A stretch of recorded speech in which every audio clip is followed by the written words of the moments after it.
What's going on, people? Welcome to United View. What's going on? Another daily transfer update with the latest Man United news, man. Sancho deal imminent. Let's go straight in with it. I mean, I know that while I was live yesterday, we did touch on it halfway through the show. Now it's all been digested and now all the kind of reports have been gathered.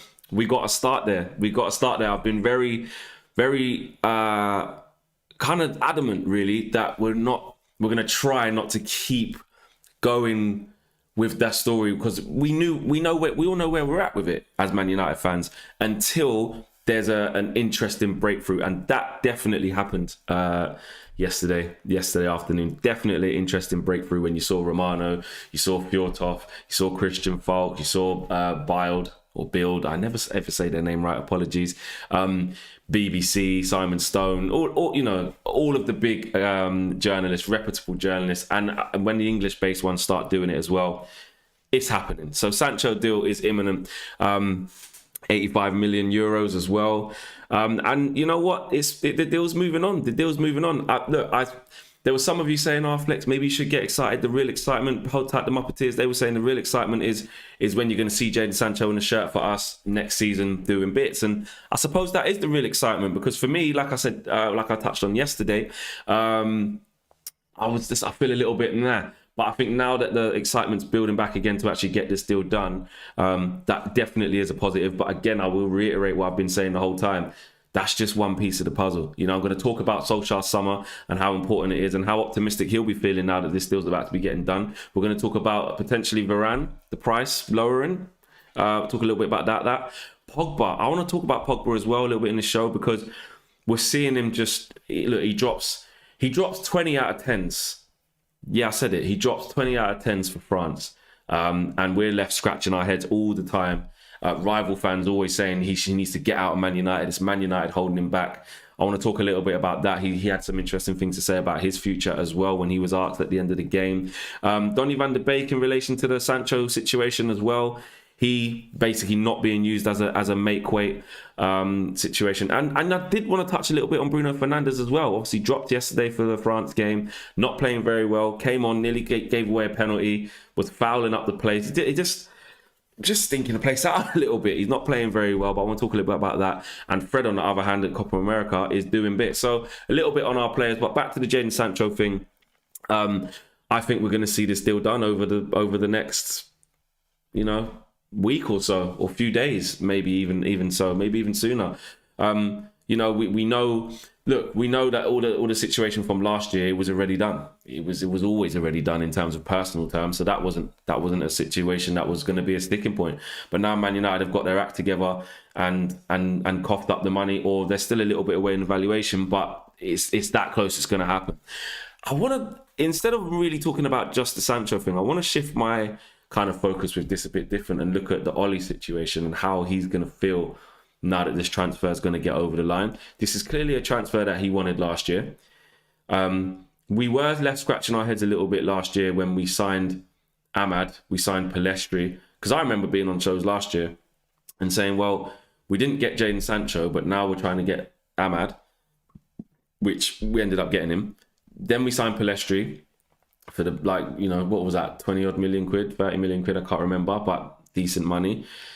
Then we were looking to try and get Dembele. So at the time, it was like, have they given up on Sancho? A lot of people were saying, I remember a lot of people saying, well, maybe that's the Sancho thing's past. We're not going to be able to go back and get him.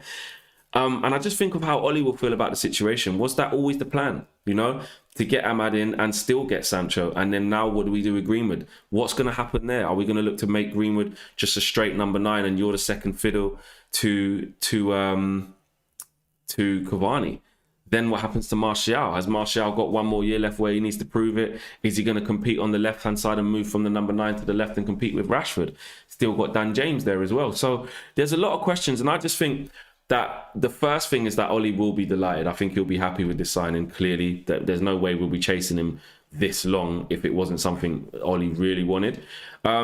And then the optimism can turn into a bit more joy if we then go and chase a centre-back straight after, which we'll talk about a little bit later in the show with the Varane situation. So I look at Oli and I look at how I said, and a lot of you guys were saying, look, this transfer window, he needs to be backed. Well, we said it at the end of last year when we finished third.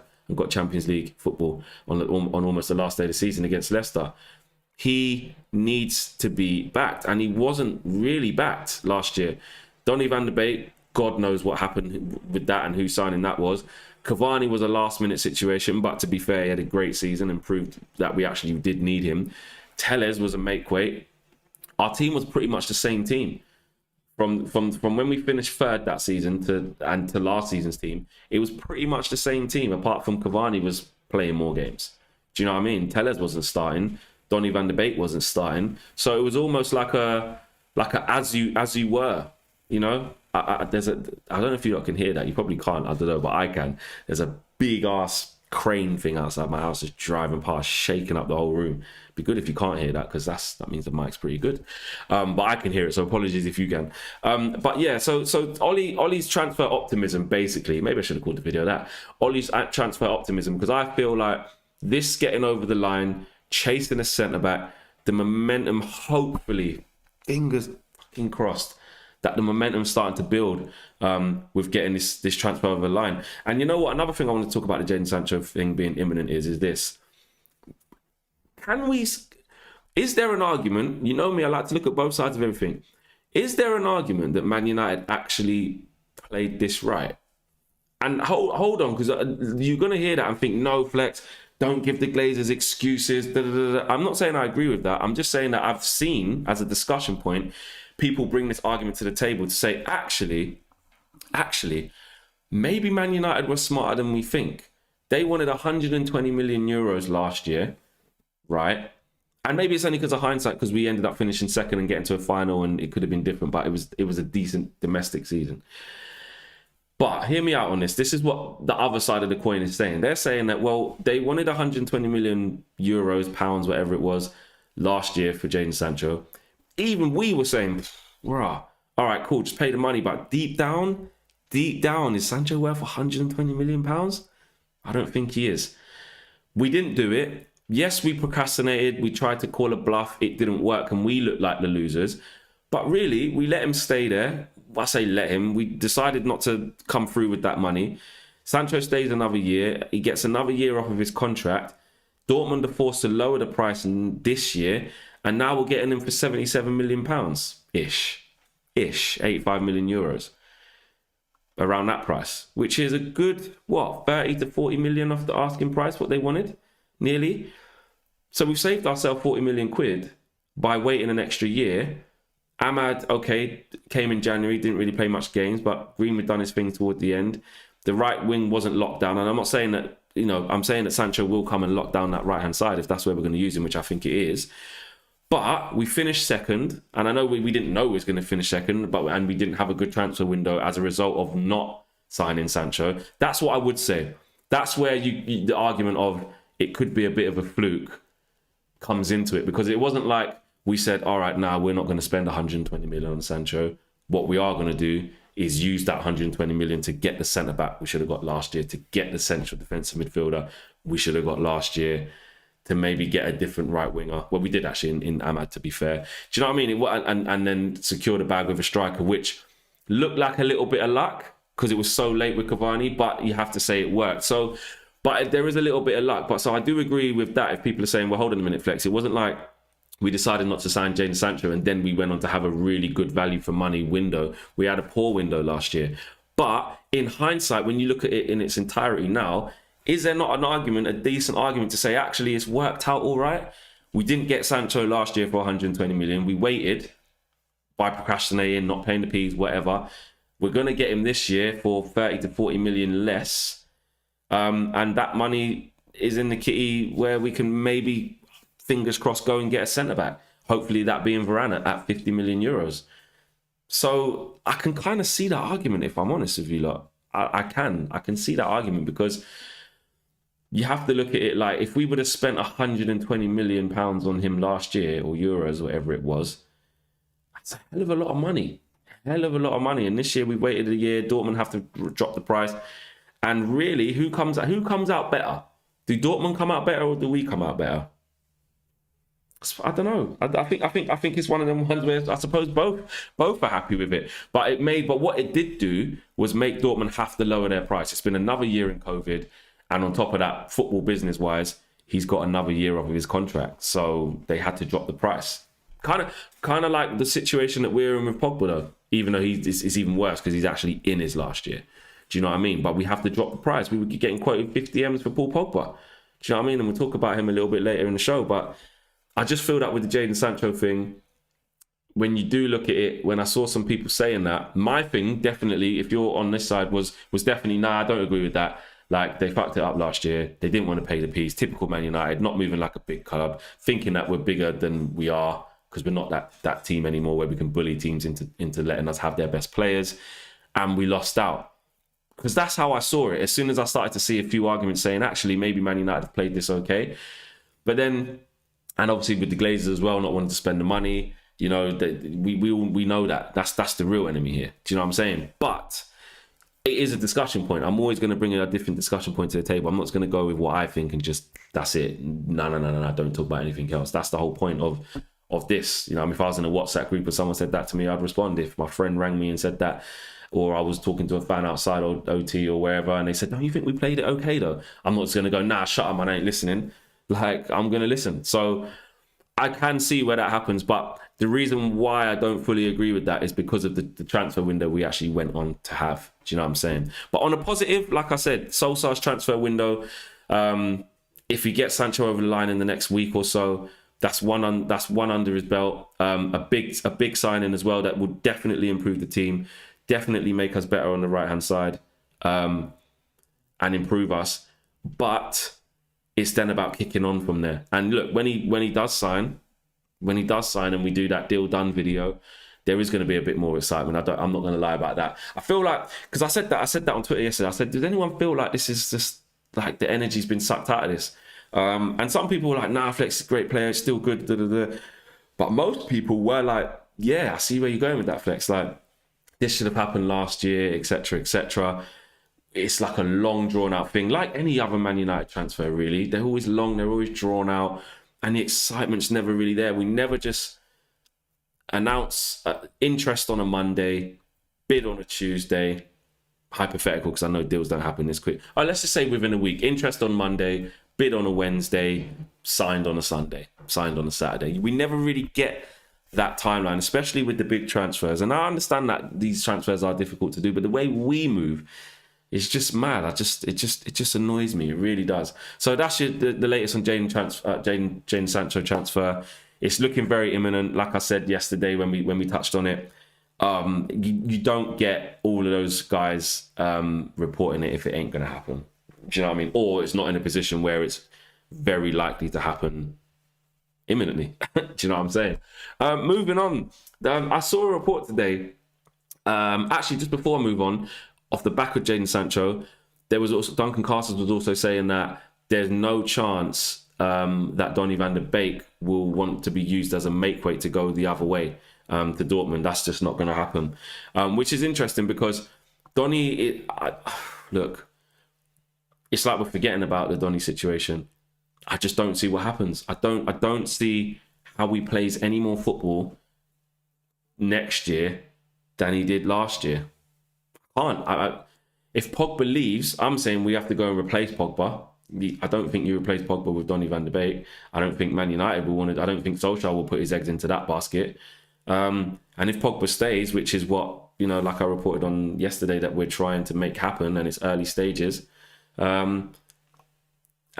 got to go and get another midfielder and maybe offload another one. And could Donny be that guy? I don't know, but something's got to give in that midfield area. You got Fred, Matic, McTominay, Donny, and Pogba.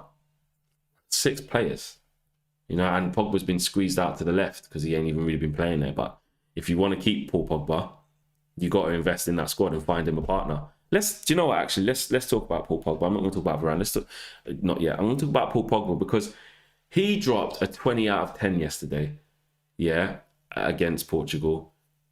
Maybe not 20 out of 10, but you get what I'm saying. He just looks absolutely brilliant next to Kante, and I think it's too easy. Although it is technically correct, it's too easy to just say it's because he's next to Kante That's what it is. We need to buy Kante. Well, we can't buy Kante. We ain't going to get Kante. There's got to be more to it than that. And I think when you skim it down into a more basic level, really what it is that you just need that high caliber of player next to Paul Pogba to go and operate. Do not get me wrong. France have Mbappe one side, they have Griezmann one side, and they got Benzema up front. Like, Paul Pogba's got a luxury and wealth of options. But really, if we're playing to our best, he's going to have Sancho one side, Bruno just ahead of him. He's going to have Cavani up front, / Martial / Greenwood. He's going to have Rashford on the other side. It's not bad, is it? It ain't bad. Yeah, we all know it needs improvements here and there and tweaks here and there behind it and next to Paul Pogba. But really, in front of Paul Pogba's not... You know what I'm saying? We spent a lot of money there. We can't act like that. It's terrible. So, but I think the main thing is with Paul Pogba, why we're seeing him just drop absolute dimes, is because of the caliber of play he's playing next to. And we can't go and buy another Kante, but it shows the need to facilitate Paul Pogba with a player who can do a Kante-like job, Kante-esque job. That's why this defensive midfielder is crucial. Even if Pogba does leave, we need a better in that position. But I'm talking about even to be able to keep Paul Pogba. If we give Pogba a new contract, for me, we got to go out and get that CDM. I know we've basically been saying it on every stream, and I'm probably going to keep saying it on every stream until we flip and get one. But that for me is that simple. It isn't just, it can only be Kante. No, it needs to be Kante vibes, Kante-esque. Do you know what I mean? That's what it needs to be. So for me, Pogba is just dropping dimes. And what he did say after the game into Sky Sports was basically, my hair was black and white. I'm surprised you guys aren't asking me about Juventus being my next destination. LOL. You know what I mean? Ha, ha, ha. All of that. But did go on to say, more interestingly, that I'm not thinking about my future now. Basically, sort it out after the Euros. Which we basically know. We know that. And it's going to be very interesting to see what goes on with him because, like I say, we can't let him leave for free. Cannot be done. Can't let him leave for free. And we can't afford to let him go into that last year without having signed anything. It's just too dangerous. By the time it gets to January, he's talking to other clubs and sorting his move out for free. Do you know what I mean? And I'm not on that. I'm on going to get the players that we need to go with Paul Pogba and facilitate him. Do you know what I'm saying? That's what I'm on. Quick one on Varane, I'll touch on that. There was reports that Real Madrid lowered their asking price from 60 million euros to 50 million euros. But to be honest with you guys, in my opinion, I don't know what you guys think. You can discuss it in the comments. I don't really think that's news. From the reports I was seeing, and I know you guys have seen a lot as well, 50 million euros was what his price tag is. They know they're going to lose him. He does want to leave. So there's not really much news on that. Did want to talk about Bruno real quick. Bruno is not having a good Euros. He's not. Dropped in the last game. Came on, almost dropped to 0 out of 10. Nearly gave away a penalty. Probably on a different day, maybe would have given away a penalty. He was very lucky. Stood all over Kingsley Coman. I don't know how that wasn't a foul at the least. I think it was a goal kick in the end. I don't know how that happened, but not playing very well. You know, they went for a different option, Portugal, without him in the midfield, and they went with Moutinho and Sanchez.